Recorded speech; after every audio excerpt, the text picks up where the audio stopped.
Welcome to Woo New, a show that explores healing and the expansion of our consciousness. Where we explore all kinds of different energy modalities, therapies, and ideas that bring us closer to our collective liberation.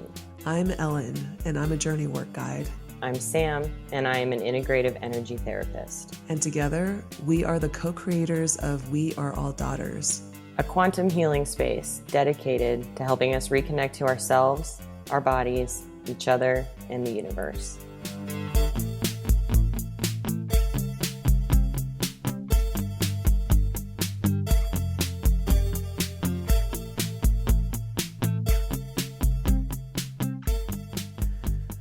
All right, so today Sam and I are sitting here with Leena Lemos again.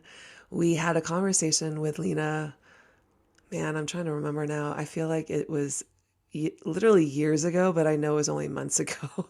But it was over her amazing book, Dear Luna, which was a collection of letters that she had written to her daughter who was not born yet. And we had this most amazing conversation about motherhood, about her experience in her own spiritual walk and what was showing up for her with motherhood.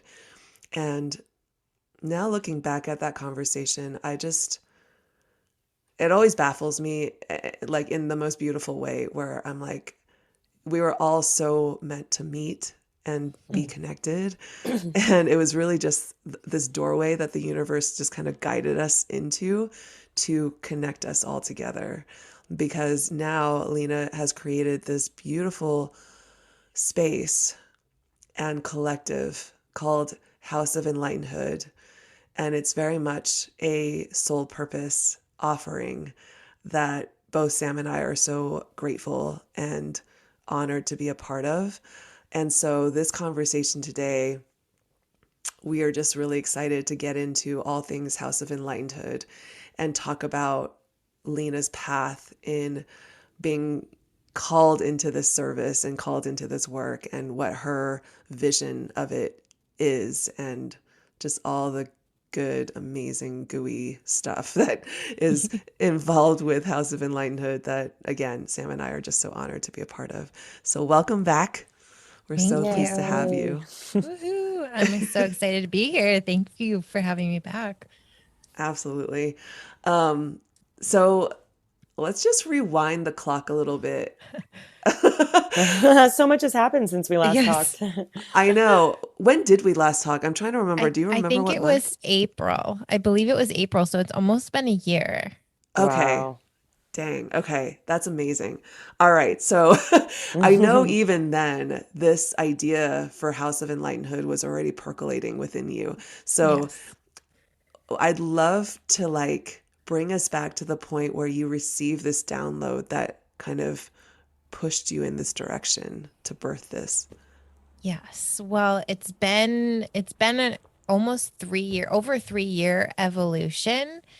I knew in January of 2019, when I was 6 months pregnant, that the universe was just beckoning me towards something. And I, at the time, got this download, one word, enlightenedhood.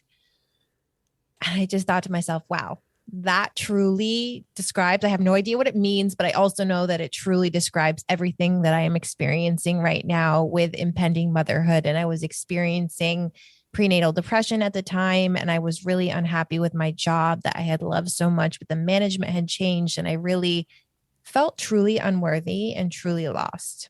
And a year before that, my grandma had passed away. And I, as we discussed in the other episode, I had written this letter to my unborn child, whoever they were going to become, that I was on this quest to find myself again.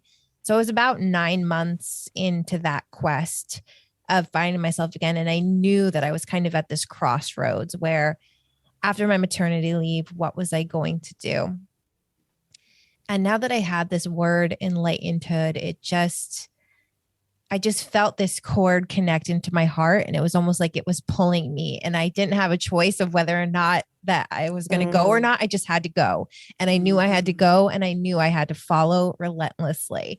And it was January till May when the first version of Enlightenedhood launched, and I launched it at 4 weeks postpartum. And for much of that time between January and May, I was like, okay, I have this idea. I know I'm supposed to do something, but what am I supposed to do? I have no idea what I'm supposed to do.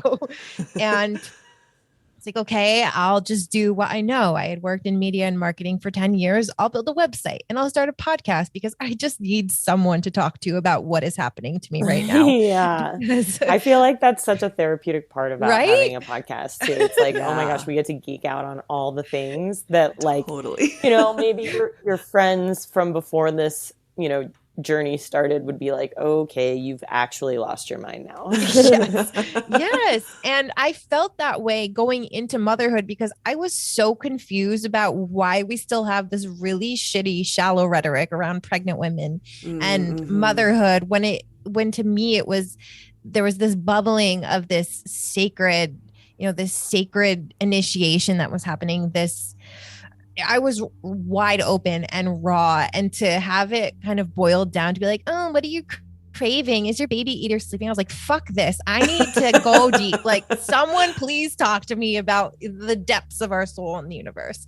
So I started a podcast and a website just asking other women who were experiencing the same things. Did you have a spiritual awakening in motherhood? Is it just me? Am I alone out here? Please come talk to me about all the things. And so that started in May of 2019. And from May to 2019 until about January of 2020, that was really my focus, was spirituality and motherhood.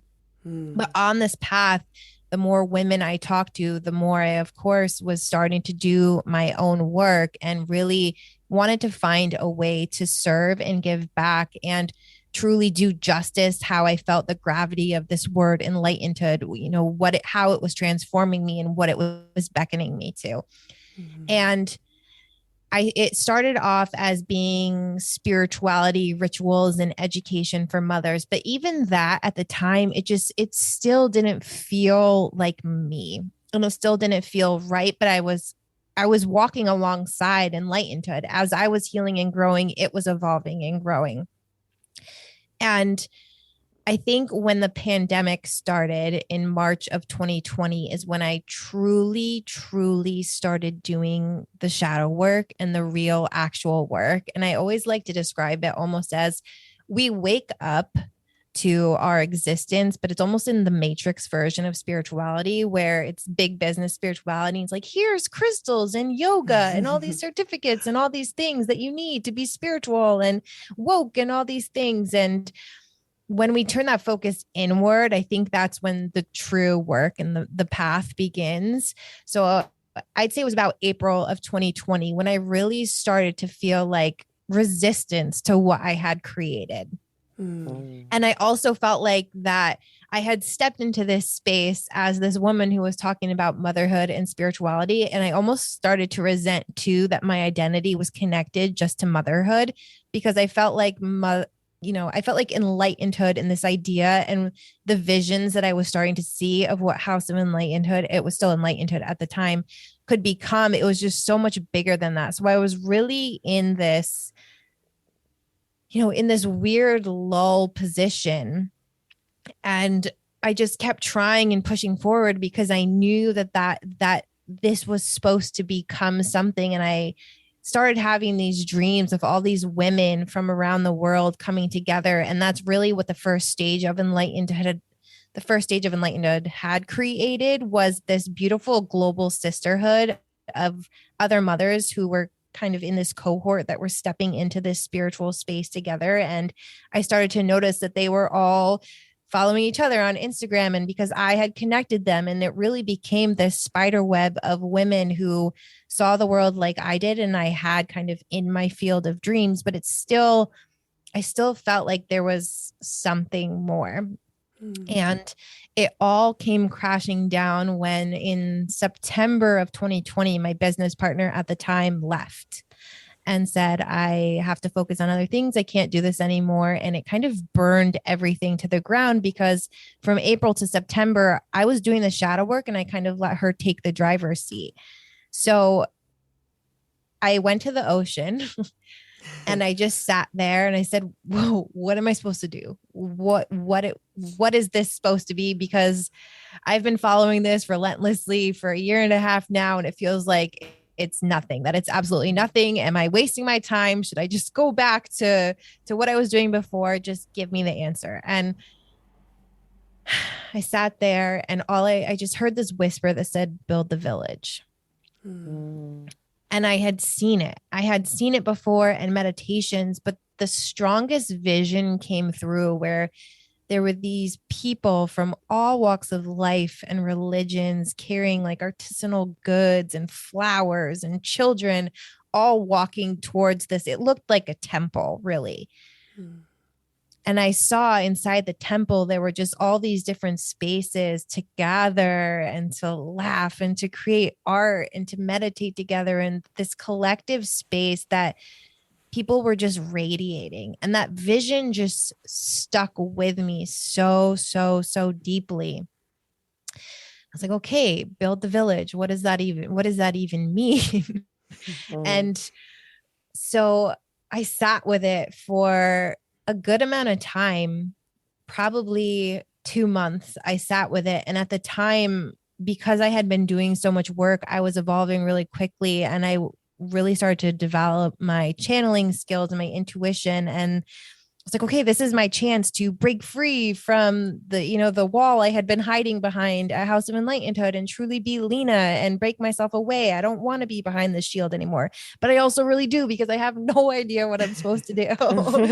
And it was around that time that I decided to change the name from Enlightenedhood to House of Enlightenedhood. Because I'm like, if I do anything, I know that this is supposed to be an organization for us all. We are all going through this stage of our soul called enlightenedhood. We are all remembering who we are. We are all questioning and unbecoming and unlearning. And enlightenedhood felt very much, instead of being just equated to motherhood, it felt like it was this chapter of all of our souls, all of us who are on this path together. And now House of Enlightenedhood can become that container in which we can all do this together. Like if I know anything, it's that. And so I just started to follow that path. But then, as we all do in probably, let's see, what that was 2020. So the end of the year in 2020, I really started to doubt myself. I really started to think, what am I doing? What am I doing? You're not a channel. You're not a visionary. Like, just sit down and shut up and be quiet. And let's just go back to what we knew. And so House of Enlightenedhood took a slight detour into being a media company. Because I'm like, I love speaking. I love creating. Media is easy to me. I know how this all works. Let's just do what feels familiar. And the universe very quickly within 5 months was like, no, absolutely not. This is not what you're doing. So then around April, with the time when we spoke, that is when I had really peeled back the layers, realigned, gotten back into balance of this vision that I show up every single day, relentlessly working towards, sometimes not even knowing what I'm doing. Sometimes I just feel like that meme of the cat at the keyboard, just like humming away. And it's just, it's like the universe is quantumly working through me sometimes. And the vision of what House of Enlightenedhood has become now within the last year really started to become much more clear when I peeled back all those layers in April. And we had just gone through a really traumatic move at the time. And my whole life was kind of transitioning, and it really gave me that space to be like, what do I actually want? And what have I been working towards for the past 2 years now? And that's when this whole idea for the cooperative downloaded, because I knew in my heart that what House of Enlightenedhood needed to be was a movement of the people, because I had been on this path and truly doing the work for almost 2 years, coming into this space with a cohort of mothers. And I truly saw the ways that this current paradigm of spirituality wasn't serving us. I saw women pouring thousands and thousands of dollars into these master classes and not not understanding why they weren't manifesting 7 figures overnight or getting all these Instagram followers or having this successful business, playing into all of these blueprints in the current paradigm that still tell us that this power and this wisdom all exist outside of ourselves. And also with my own podcast, I had heard story after story of all these spiritual awakenings and walking the path. And it really dawned on me that House of Enlightenedhood needed to be that spiritual safe house, that place that was doing things differently. And I had felt so much resistance over the past few years because I was meant to do them differently. And that's when I really think I began to take ownership over that and not feel shame or like I had been failing or doing nothing with my life for the past few years. And that's when the building started. And then the summer was kind of a roller coaster that I went back into hibernation. And then the fall is really when it started to pick up and we launched the cooperative. And now it's really starting to gain momentum and just continuing to just trust my own intuition and the guidance, because I know that I was given this vision and this quest for a reason, and fully trusting that and embodying that as much as I can. And I think that has truly shifted everything. Yeah, that's such a powerful story.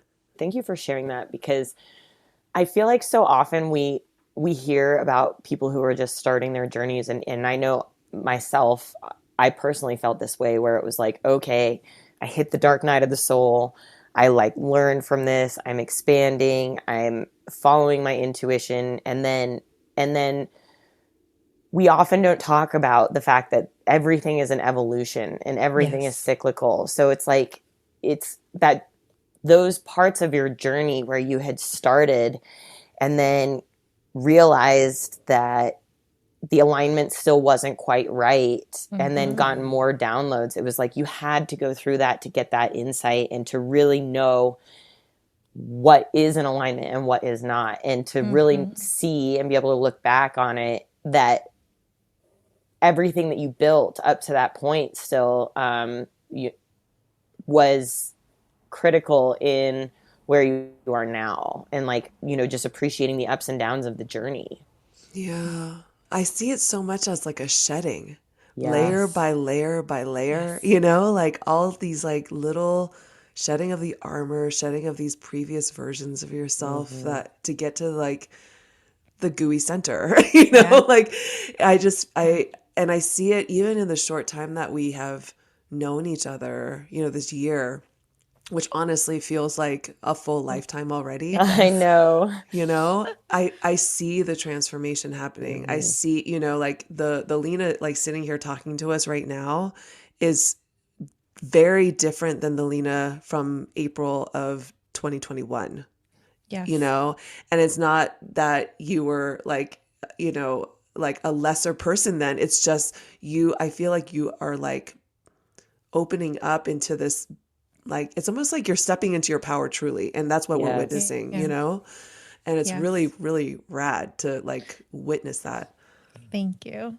There was a moment, I think that was the biggest moment for me in probably August or September of last year, where I was meditating and sitting outside, and I just found myself all of a sudden screaming, I just want to be. I just want to be. And I think that just shifted everything for me, because since then I have done everything I can to be nothing but myself, or everything and myself, if you want to phrase it that way. And I think that you're exactly right. The shedding of the layers has been the most liberating, because I show up every day now as myself and know that that's enough. Where I think when we step onto this path, and not only when we step onto this path, but we step onto this path and then are immediately serving the collective or serving in some way, whether it's being a spiritual entrepreneur or having a podcast, we feel the need to, be who we think that everyone else wants us to be, or the spiritual, boss babes that we see on Instagram, or this industry of spirituality that really clouds our true self. And to shed all of that and to just not give a fuck anymore is the most liberating thing ever. There's such a freedom in that. And yeah, it's so true too that it's like more than ever now, I think people are really aware of the value of self-care and sort of stepping into this world of spirituality, but still not realizing exactly what you said, that it's so commercialized and it's Yes. so Mm-hmm. um like the value isn't outside of us. It isn't, we always give our power away to people who we perceive as smarter or um, more educated in a certain area, or that Mm-hmm. like need to teach us or tell us things, when really the Yeah. answer is spending time in that shadow work and going Yes. inward and allowing yourself to put space between you and these other projections of what society wants you to do or be. Mm-hmm. Yeah. And it's like, I think, in the same way that kids learn by imitation, Mm-hmm. I think when you start walking and you're literally in the dark night of the soul, you're like in that void, in that dark space where you can't see outside of yourself very well. Yeah. And you're just looking for any little crumb of guidance.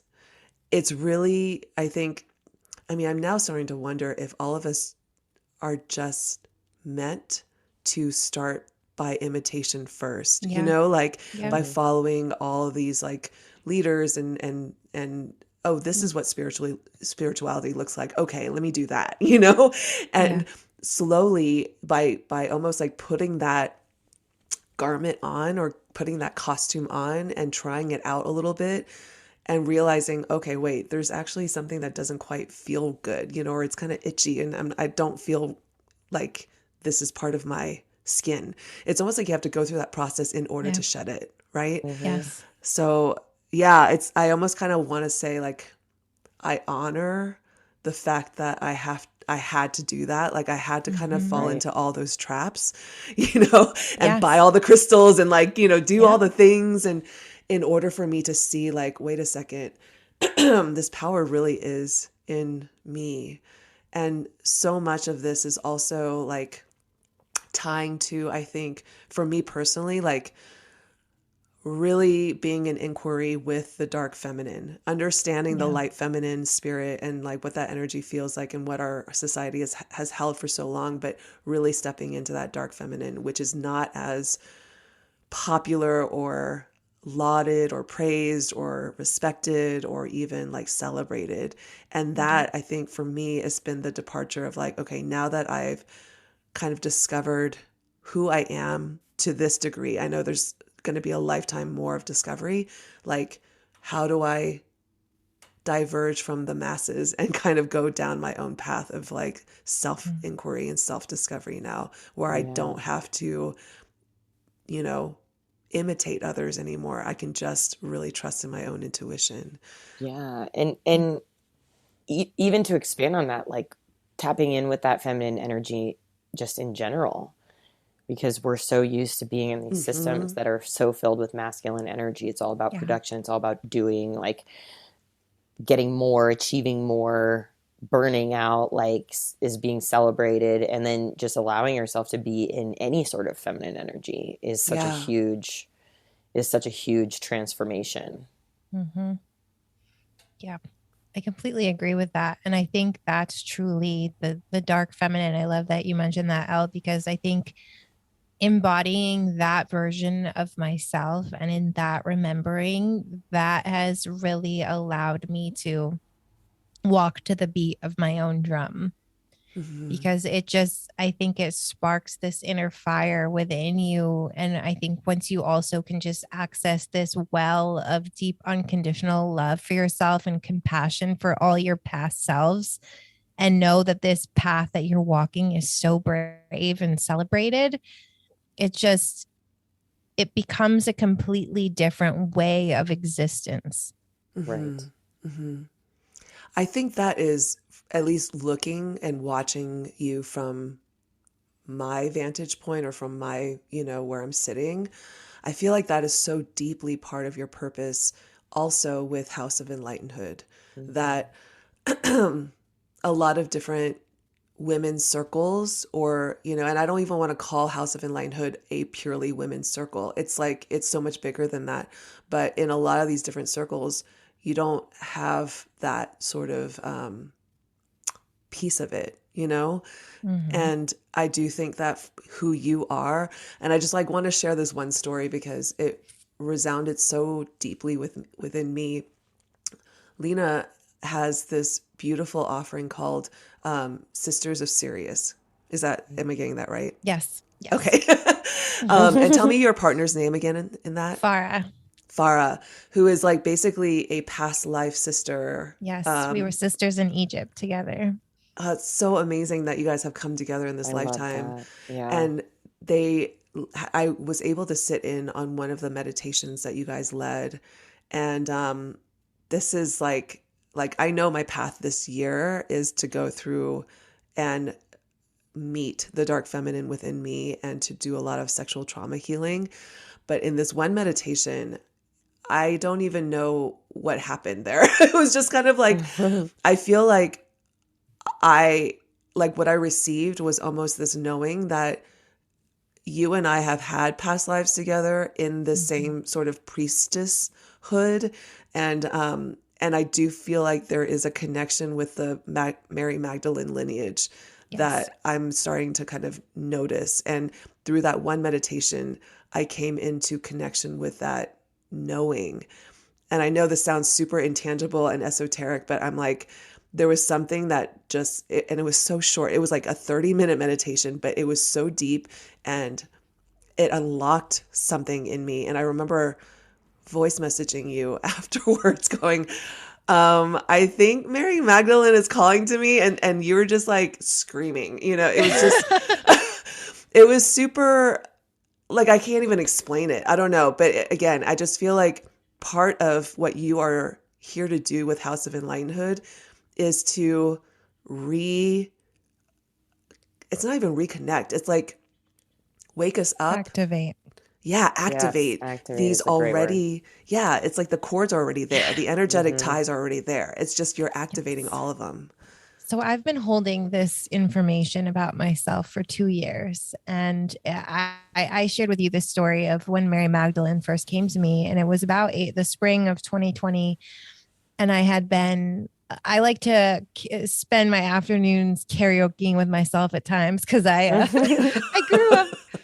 grew up in the church singing. You know, I was in a professional children's choir and professional theater and all these things. And so a lot of times I'll teach myself how to play songs on the piano and then record them on GarageBand. And that day's song, I was singing Let It Be by the Beatles. And it was like, Mother Mary comes to me speaking words of wisdom. And something just came over me. And listening to myself sing, I was sobbing. Wow. And I just saw, it was the first true, you know, really magical experience I had ever had like this. And I saw Mary Magdalene. Mind you, I know nothing about Mary Magdalene. I stopped listening in church when I was like 7 years old. I'm like, yeah, blah, blah, like this means nothing to me. I saw her walk across the room and like through the wall. And then she came back and like stepped inside my body. Wow. And after that experience, I just was so plugged into the office of Christ consciousness, if you will, and really started. That's when all of my gifts, especially being a channel and this wisdom keeper, really came online. But because I was having this external battle about, I don't want to be the mom spiritual podcaster anymore, and was like having all these experiences, I didn't have a way to find them validated in my external world. And part of that was like, everyone's going to think I'm fucking crazy that I'm having these experiences, because much of my community too was very much all spread out and virtual. And I don't know if I necessarily felt safe. And that was a huge part of House of Enlightenedhood too, is I wanted to build a space that I could feel safe enough in to be my full self, to say, hey guys, I'm an activator and I can activate these past life rememberings within you. And I'm having all these crazy visions of Lemuria and Atlantis and Avalon and Egypt and the Magdalene Order, and all these star beings are coming to me, but I didn't have a place that I felt like I could share all of that. And so having this idea of being an activator had been held within me for so long. And it wasn't until November of this past year when Far and I had this past life remembering. And then she went on this journey and like saw me, truly saw Mm. me. And then to have that validated in the external, it just, and then to have Sisters of Sirius just happen so fast, and for women to come and have these truly profound rebirths in these past life rememberings and activations, and to have that validated in the external has been completely life changing. Because to tell someone you're an activator, it's not something that we kind of tangibly understand. Mm-hmm. Totally. Exactly. Even now, I'm like, oh my God, there's people who do that. Like you're like the electric spark, you know? Like Yeah. Yeah. it's wild. And I think now having experienced that, I'm like, oh my God, you absolutely are. This is why you have to be the one to build Right. this, you Yeah. know? Right. Mm-hmm. Yeah, I know. And it's just, it's such a responsibility that weighs on my heart every day, most times in the best way possible. But some days I'm like, why me? Why? Why? I just want to sleep. Well, I think what's been really interesting and magical to experience being in this container and being sort of in this community of it's like it's light workers, it's people who are seekers. It's really, it spans the gamut really. But what the one thing that I keep on reflecting on that just is like, I don't know, it's just pure magic to me is that, and this is really indicative, I think, of the fact that we have all been connected at one point before in past lives or in, Mhm. other lifetimes, so that it's really just a remembering. The way in which we can just instantly connect in with one another, not having to know much about each other's lives Yeah. or, Yeah. like the facts, like the facts of, Mm-hmm. oh, I have this many children, or I live over here, or, I'm this old or whatever. Like we forego a lot of Yeah. that bullshit. And there's Mm-hmm. just this instant drop in to, again, the gooey center, that the parts Hmm. that really matter, and the emotional connection and the energetic and spiritual connection, where, it's not that I don't care to know these facts about the people in this community. It's just that it almost doesn't matter, you Yes. know? Yeah. It's like again that shedding of layers, right? Like that shedding of veils, like all these labels that we previously put on ourselves as a Mm-hmm. mother, Mm-hmm. as a healer, a marketer, a leader, whatever it might be. But it's like that's ultimately not where our souls are connected. Yes. Yes, exactly. Yeah. And I think that was a huge part of me knowing that I was basically building something for the new earth and a new paradigm of spirituality. And to me, that is purely based on frequency and intention. And so I think to have community containers where I see you and you see me, and it's just this deep knowing in the way that our hearts are connected. It's completely, and I say life changing, but it's truly like universe changing, because the way that Mm-hmm. we can show up and connect and witness each other through love and just get rid of all this bullshit that we've all had to go through for the last, multiple decades. It's just, it's so freeing. And to have those kind of spaces it's so important. And it truly takes us back to the roots of our soul. Yeah. There's this, I don't know why this is coming up. I'll share it. I'll share it right now. But there is a woman that I am connected with in two different containers, one of which is my Mundos container, where I'm guiding a cohort with microdosing. And then the second one is this astrology container by Stevie Callista, who we just interviewed. She's a brilliant evolutionary astrologer. And this woman, we had this conversation literally just a day or two ago, and she was talking about astrology and tarot and some of these kind of esoteric practices. And when she said this, I don't know why I never thought about it in this way before, but it speaks to the energy and the connections.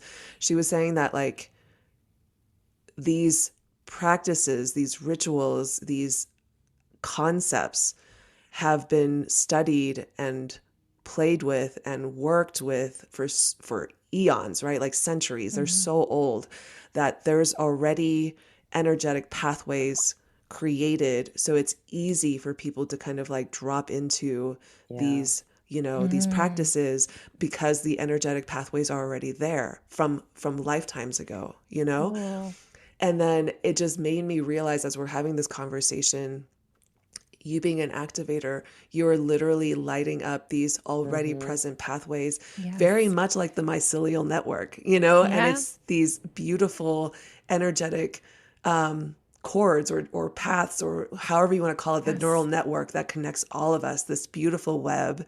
You're lighting it up, and they have just been kind of in our subconscious or in dormancy, I guess, you know, Yes. until Yeah. somebody like you and other activators light us up to connect that and remember that connection. And it's these pathways are present already, you know. I Yes. don't, it's Yeah. just like blowing my mind a little bit. Yeah, So, that's what's so cool about it because it's like it's almost like an inward attunement. Like rather than Mm-hmm. being mm, attuned to outside quantum frequencies, you're getting like activated and turned on from the inside. Mm-hmm. yeah. So you can just connect in with that then after those channels are turned on and lit up. I love Mm-hmm. so much that you say that because part of my channeling, the things that come through the strongest for me are very much how would I describe, like universal wisdom and truths, kind of.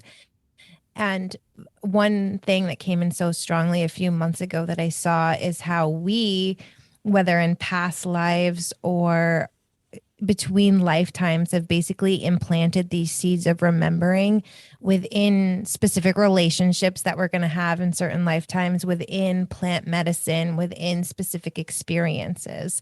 So I feel like that's just such a beautiful way to describe it too, because it truly is that when we make that connection, it puts that online and it lights it up. And it's just it I think it's just a testament to how connected we all are and how much we've been working and planning on this for a very, very long time. Yeah. Mm-hmm. What is your vision for House of Enlightenedhood as I mean, you've seen it evolve so fast over the Yeah. past, you know, few years since you got that very first gut hit. I'm curious, like, where, if you were to look down the road a bit, what do you see for House of Enlightenedhood?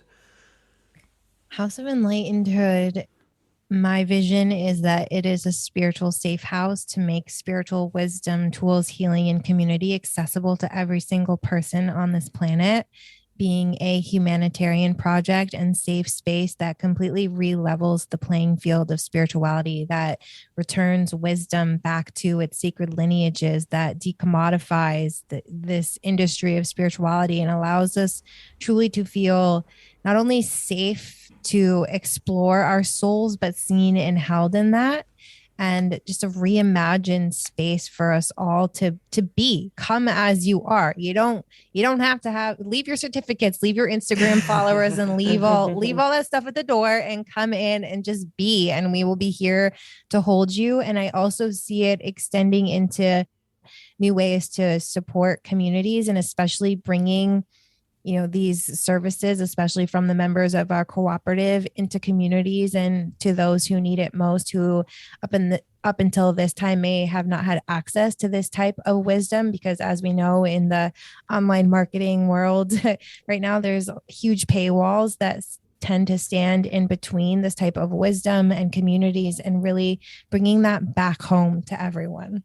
God, it's so beautiful. And I definitely feel it's like what I'm seeing is like a grid, almost kind of like you're looking down at Earth and just lights, Yeah. the Mm-hmm. lights just like lighting up and completely like, yeah, it's like lighting up the planet. Um, you have this really incredible virtual retreat coming up that, again, Sam and I Yes. are super honored to be So a part excited. of. Yeah, tell us all about this and how it came to you and what it is that you are hoping to bring to the collective. Oh, wow. Okay, so this has been a Mhm. dream of mine with House of Enlightenedhood to be able to put on events like this. So the 6 day event is called Remember Who the Fuck You Are, because I think we're not truly awakening, but remembering.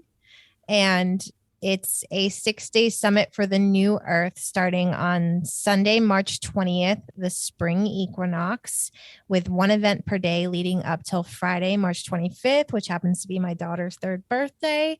And the true intention of it is to really introduce this new paradigm of spirituality that we all feel so called to do. And I think those of us also who are facilitating this event are all stepping into new chapters and reimagining new ways to serve and to support and to hold space in our gifts and what we're offering the collective. So I think it's just a really beautiful declaration and homecoming for all of us to say, there's a different way to do this. There is a way where we can all feel seen and supported and celebrated. And this is the new earth. And this is what House of Enlightenedhood is all about. It is also a way with our ticket sales. I am donating 10%. And then the weekend of March 11th, 12th, and 13th, 50% of the ticket sales will all go into this scholarship fund so we can continue to reinvest in the community and really being able to support the community in more ways to truly, truly, truly make spirituality more accessible to everyone. I love that so much. It's like this couldn't be a more perfect time because everyone needs it so much right now. But also, it's time to just start celebrating each other. Yes. Yeah. Like, we just don't do that enough. And we take everything, everything is so heavy and serious. And it's like, it's time to, like, live a little joy and, just get weird. And I'm so pumped for it. Yes, that has been such one of the biggest lessons for me over the past year is that in having all of these rememberings and learning more about my soul, I'm like, oh, I'm this divine goddess, cosmic being. But then I'm like, there's this human version of Leena who just always has food in her hair. And the last time we did this interview, I had broken my toe because a thing of bananas fell out of the right. It's like we can be both those things. We can be all of those things, and we should celebrate the huge spectrum of all that we are. Yes, I love that so much. Can you take us through some of the offerings within the retreat?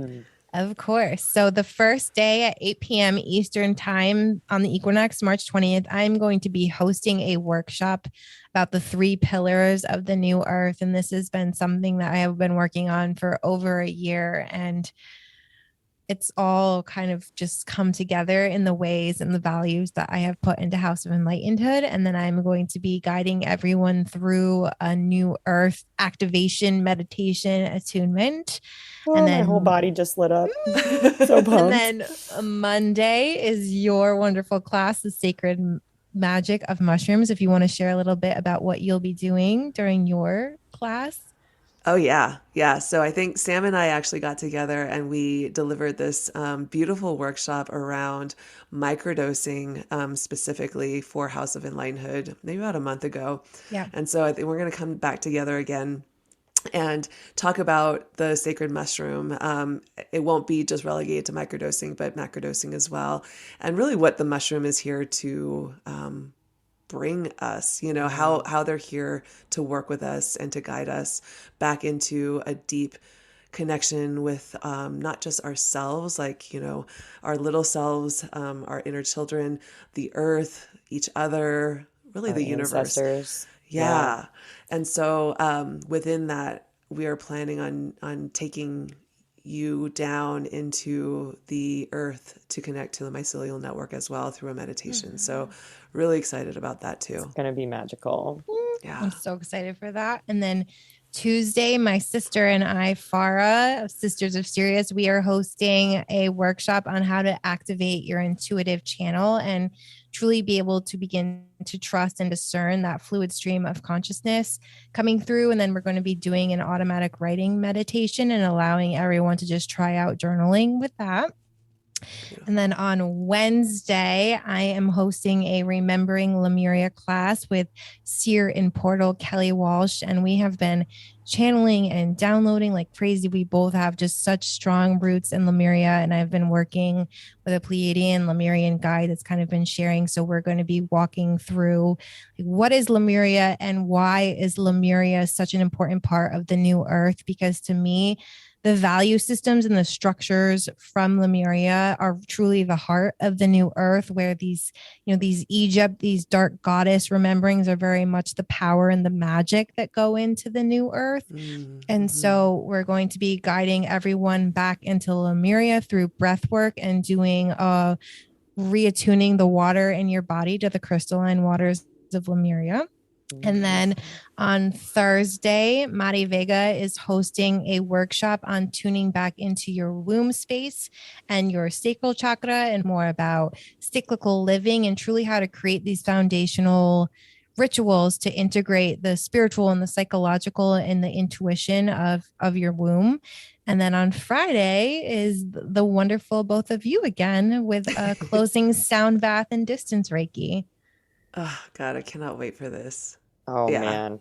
I've been looking forward to this for so long. Like this is just a dream. It's going to be so incredible. Yeah. Yeah. I already feel the energy in this space, and it's going to be Mm. I really, know. really I powerful. know. I've been calling it in and just releasing what's supposed to be to the universe because, of course, when you birth something like this, then your monkey mind and your analytical mind is like, nobody's going to come. Like, whoever needs to come and be activated is going to come. And I know that in what all of us are offering is just truly pure of our heart and our wisdom and our light. And it is just, again, a declaration for all of us and what we're stepping into. And I think the energy of that is just powerful enough in itself.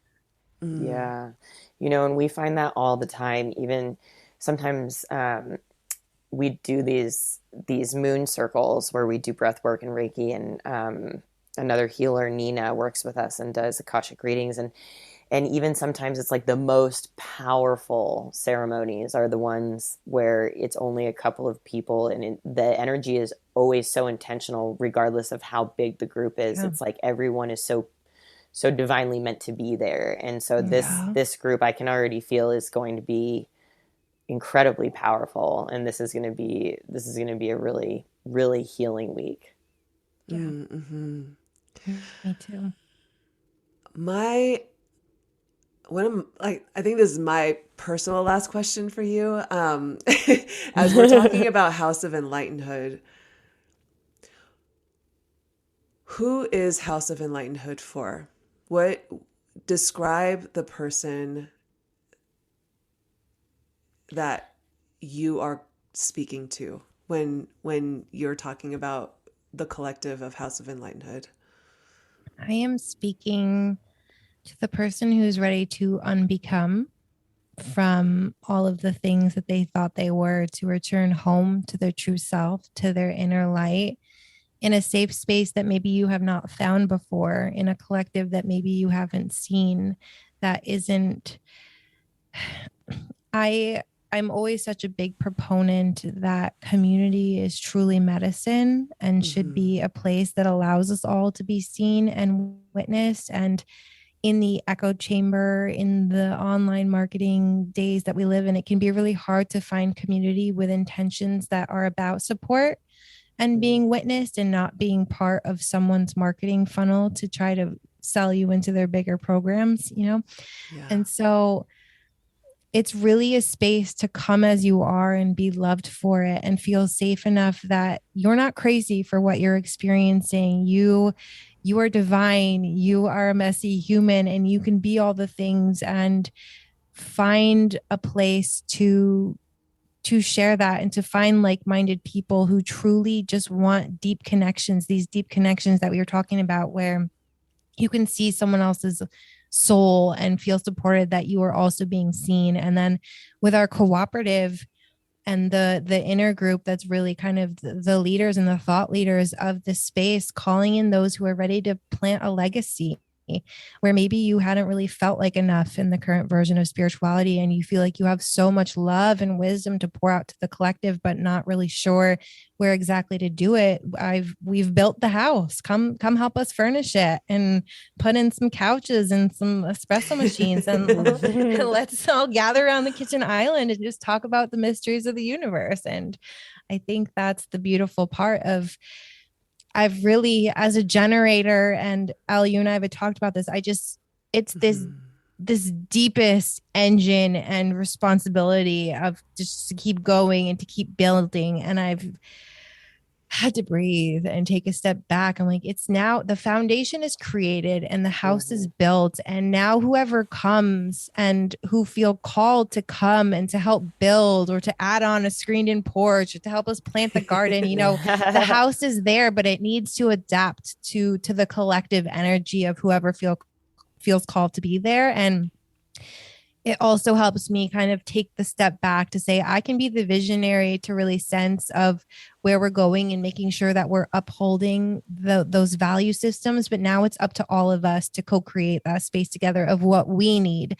and how we want to be supported and what we want it to become. Because if we're being called to this new version of existence, chances are we're blazing trails. We're being the brave ones. We're saying no more. We're rebuilding it exactly how we want to be heard, loved, seen, and supported. And that's what House of Enlightenedhood is. It just makes my heart so warm. And, this actually leads me into another more like tactical question. Because, we did talk about like leaving old systems behind, things like social media. But House of Enlightenedhood is on Instagram. But where can other people find more information about this community and join it themselves and start to really explore? Yeah, so the community is free, and you can find it at community.houseofenlightenedhood.com if you want to jump right in, or you can find more information about it at houseofenlightenedhood.com. Amazing. And the Instagram is House of Enlightenedhood, but it's just Enlightenedhood. Oh, Enlightenedhood. Actually. I'm sorry. Thank you for correcting I have House of Enlightenedhood too, because I didn't want anyone to take it. My marketing brain was like, no, it's still like this. And then people keep following it. I'm like, guys, there's nothing happening over here, but that's okay. I'll take the love. Amazing. Thank you so much. Is there anything else you would like to share before we close out? No, I'm so grateful for the both of you. And honestly, I love being in your energy, and just so grateful for this container that you've created with the podcast, because I was reflecting before we logged on of just how our interview last April was just the best interview I ever had, because of your, your introspection and your wisdom shared and your truly deep, conversation. So thank you. Thank you for the space that you're creating too. And I love you both dearly. Oh, love you likewise. Too. Thank you for doing everything that you've done. I mean, I just feel like it's exactly what you said. It's like, it's such a safe place, and community right now is more important than ever. And it's like every time this community grows, I just feel more and more love and, just more and more healing collectively, and celebration too. It's really beautiful. And so, like, obviously we wouldn't even be here right now talking about this if it weren't for you. So thank you for doing that. The pleasure is all mine, even though it drives me crazy sometimes.